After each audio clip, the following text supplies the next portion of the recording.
আসসালামু আলাইকুম, আমন্ত্রণ জানাচ্ছি আইজি ক্রিয়েশন নিউজ আপডেটে। সঙ্গে আছি আমি ইমতিয়াজ আহমেদ। শুরুতে এই সংবাদ শিরোনাম। ইউনূস সরকারের ছুটির ঘণ্টা বাজছে, মন্তব্য গোলাম মাওলা রনির। প্রথম দেশ হিসেবে তালেবান সরকারকে স্বীকৃতি দিল রাশিয়া, ধন্যবাদ জানালো চীন। পাকিস্তানের সঙ্গে সংঘাতের পর ড্রোন শিল্পে বিনিয়োগ বাড়াচ্ছে ভারত। প্রকাশ্যে ইরানে হামলার নিন্দা জানালেও যুদ্ধে ইসরায়েলকে সহযোগিতা করেছিল সৌদি। এবার বিস্তারিত। সাবেক সংসদ সদস্য গোলাম মাওলা রনি বলেছেন, দিল্লি ও কলকাতার সংবাদ মাধ্যমগুলো ডক্টর ইউনূসের সর্বনাশ ঘটানোর জন্য তার বিরুদ্ধে অপপ্রচার চালিয়ে যাচ্ছে। তারা ডক্টর ইউনূসকে অসহায় বানিয়ে ফেলেছে, কিন্তু ডক্টর ইউনূসের সপক্ষে কথা বলার জন্য দুই একজন ইউটিউবার ছাড়া কেউ নেই। তিনি বলেন, দিল্লি ও কলকাতার প্রচার মাধ্যম অনবরত তাকে বরখাস্ত করছে, ছুটি দিচ্ছে, তার বিদায়ের ঘণ্টা বাজাচ্ছে, তার জায়গায় শেখ হাসিনাকে বসাচ্ছে আর নিত্য নতুন মিথ্যা কথা বলে বেড়াচ্ছে। বাস্তবতা হলো, তাদের এই মিথ্যা কথা, যুক্তি ও উপস্থাপনা অনেকেই বিশ্বাস করছেন। এতে মানুষের মধ্যে সন্দেহ তৈরি হয়েছে, যা রাষ্ট্রের অগ্রযাত্রার জন্য বিরাট হুমকি। বৃহস্পতিবার ইউনূস সরকারের ছুটির ঘণ্টা কলকাতা দিল্লি থেকে সামনে বাজছে। আপনি কি শুনতে পাচ্ছেন শিরোনামের নিজের ইউটিউব চ্যানেলে দেওয়া এক বিশ্লেষণে এসব কথা বলেন তিনি। সাবেক এই সংসদ সদস্য আরও বলেন, ডক্টর ইউনূসের সরকার কতদিন ক্ষমতায় থাকতে চায়? সামনে যে নির্বাচনের কথা বলা হচ্ছে, সরকার কি আসলেই আন্তরিকভাবে সেই নির্বাচন দিতে চাচ্ছে? ডক্টর ইউনূস তার মদদে যেসব দল তৈরি করছেন, এনসিপি সহ 50 থেকে 60টি, যাদেরকে বলা হয় কিংস পার্টির ফাদার হিসেবে তিনি বড় বড় 3 থেকে 4টি দল তৈরি করছেন। তারা বিএনপি বা আওয়ামী লীগের মতো এত বড় দল নয়, কিন্তু সারা দেশে তাদের রাজনৈতিক তৎপরতা ও অর্থনৈতিক সক্ষমতা আছে। কয়েকটি অভিজ্ঞ পুরনো দল এসব কিংস পার্টিকে ডানে থেকে বামে থেকে সাপোর্ট দিচ্ছে। ডক্টর ইউনূসের রাজনৈতিক প্ল্যানের ডান দিকে জাতীয় পার্টি আর বাম দিকে কমিউনিস্ট পার্টি। তিনি বলেন, আমরা পর্দার সামনে দেখতে পাচ্ছি আওয়ামী লীগের উপরে খুব জুলুম অত্যাচার হচ্ছে, কিন্তু বাস্তবতা হলো আওয়ামী লীগের অনেক লোক সারা দুনিয়াতে ছড়িয়ে গেছে। তারা আমাদের রাজনৈতিক অঙ্গনকে অস্থির করে তুলছে। একজন তরুণ বিতর্কিত সঙ্গীত শিল্পী বলছিলেন, টাকার চেয়ে আকর্ষণীয় কোনো হিরোইজম নেই। আমাদের বীরত্বের বড় মাপকাঠি হলো টাকা। এই মুহূর্তে বাংলাদেশের লোকদের মধ্যে সবচেয়ে বেশি সম্পদ রয়েছে আওয়ামী লীগের লোকদের। তারা কেউ পালিয়ে আছেন, কেউ পালাননি, কিন্তু টাকা তাদের হাতে আছে, আর সেই টাকার পেছনে পঙ্গপালের মতো ছুটছেন রাজনৈতিক দলের নেতারা। তিনি আরও বলেন, আওয়ামী লীগের লোকদের যে অনেকগুলো 5 স্টার হোটেল ছিল, অনেকগুলো টিভি চ্যানেল ছিল, ব্যবসা প্রতিষ্ঠান ছিল, ব্যাংক ছিল, এর একটি জায়গাতেও দলটির স্বার্থ ক্ষুণ্ণ হয়নি। এস আলম, সামিট কিংবা ভারতের আদানি, এসব জায়ান্ট কোম্পানিগুলো আগের যে কোনো সময়ের চেয়ে নব্য রাজনীতিকদের বেশি ঘোরাচ্ছে। এর ফলে দেখা যায় আওয়ামী দস্যুর এসব প্রতিষ্ঠানে নেতাদের সন্তানরা ঝুরছে। অনেকে আওয়ামী দস্যুরদের সঙ্গে দেখা করার জন্য সিঙ্গাপুর, ব্যাংকক, দুবাইতে ছোটাছুটি করছে। এই যদি হয় আওয়ামী অর্থনীতির অবস্থা, তাহলে আওয়ামী রাজনীতির অবস্থা খুব কি খারাপ? গোলাম মাওলা রনি বলেন, আমরা যারা 2009 সাল থেকে 2025 সাল পর্যন্ত সাদাকে সাদা বলেছি, তারা দেখছি আম ও দুধ একসঙ্গে মিশে গেছে। রাজনীতির এই ঘূর্ণিপাকে সবচেয়ে বিপদে আছেন ডক্টর ইউনূস ও তার ঘনিষ্ঠজন। দিল্লি ও কলকাতার সংবাদ মাধ্যমগুলো ডক্টর ইউনূসের সর্বনাশ ঘটানোর জন্য তার বিরুদ্ধে অপপ্রচার চালিয়ে যাচ্ছে। তারা ডক্টর ইউনূসকে অসহায় বানিয়ে ফেলছে, কিন্তু ডক্টর ইউনূসের সপক্ষে কথা বলার জন্য দুই একজন ইউটিউবার ছাড়া কেউ নেই। প্রথম দেশ হিসেবে আফগানিস্তানের তালেবান সরকারকে স্বীকৃতি দিয়েছে রাশিয়া। 4 বছর আগে মার্কিন সেনা প্রত্যাহারের পর আফগানিস্তানের ক্ষমতা দখল করে তালেবান।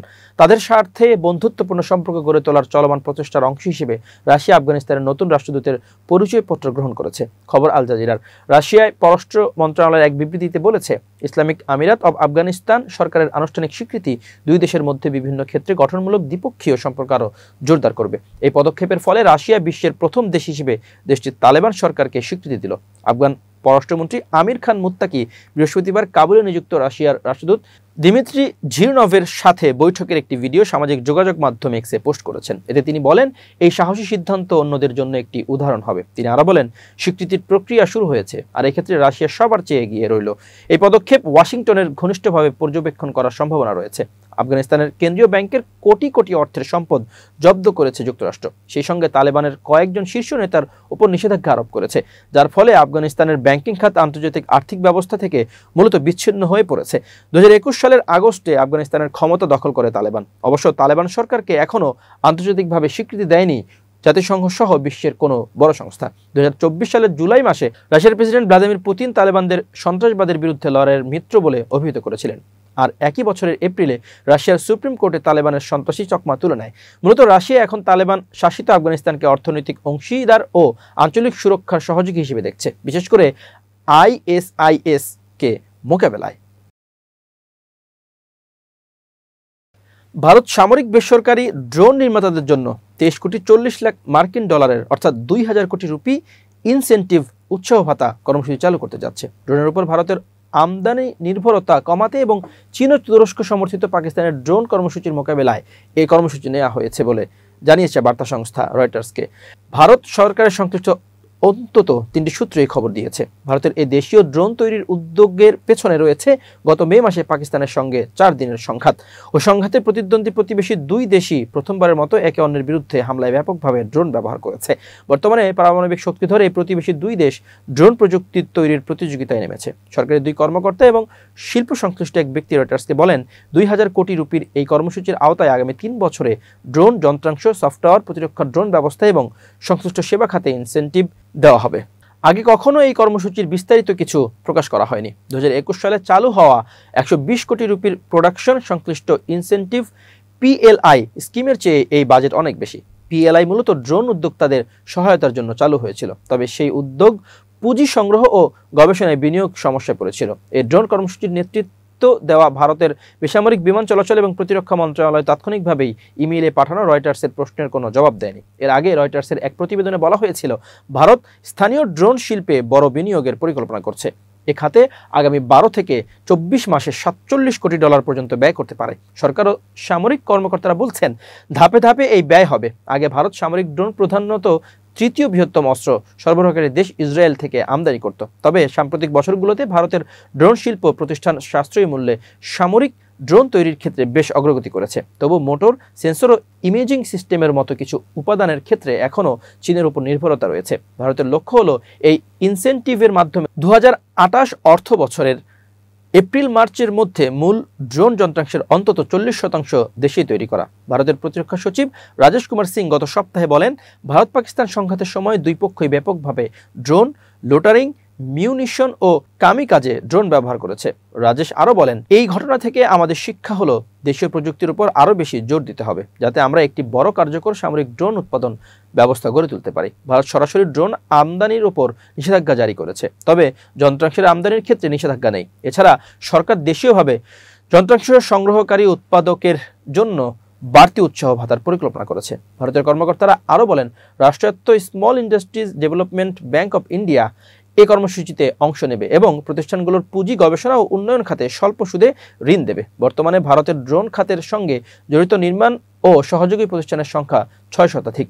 উৎসাহ ভাতা পরিকল্পনার আলোচনায় যুক্ত শিল্প সংশ্লিষ্ট একটি সূত্র এমন তথ্য জানিয়েছে।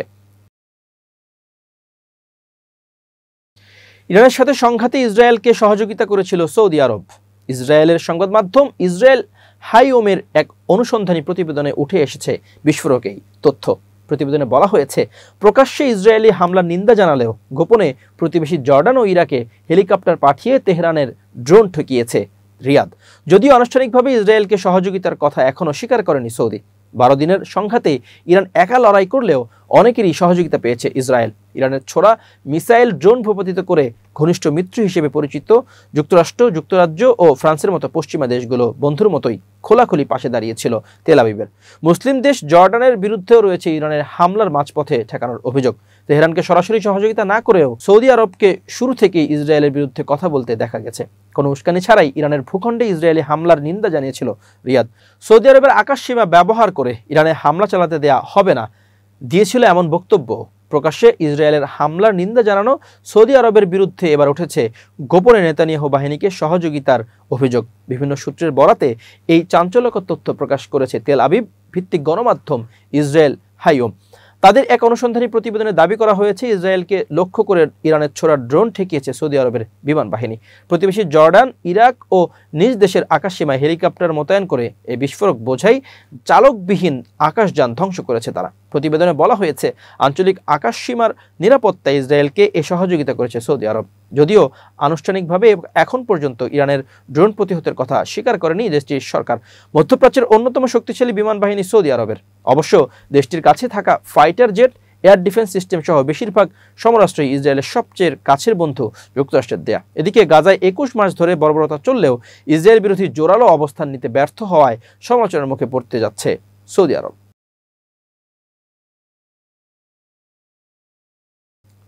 প্রিয় দর্শক, শেষ করছি আইজি ক্রিয়েশন নিউজ আপডেট। আজ এ পর্যন্তই, ভিন্ন খবর নিয়ে দেখা হবে আগামীকাল। নিজেকে আপডেট রাখতে সাবস্ক্রাইব করুন চ্যানেলটি, নিয়মিত লাইক, কমেন্ট ও শেয়ার করে ছড়িয়ে দিন সর্বত্র। সুস্থ থাকুন, নিরাপদে থাকুন। আল্লাহ হাফেজ।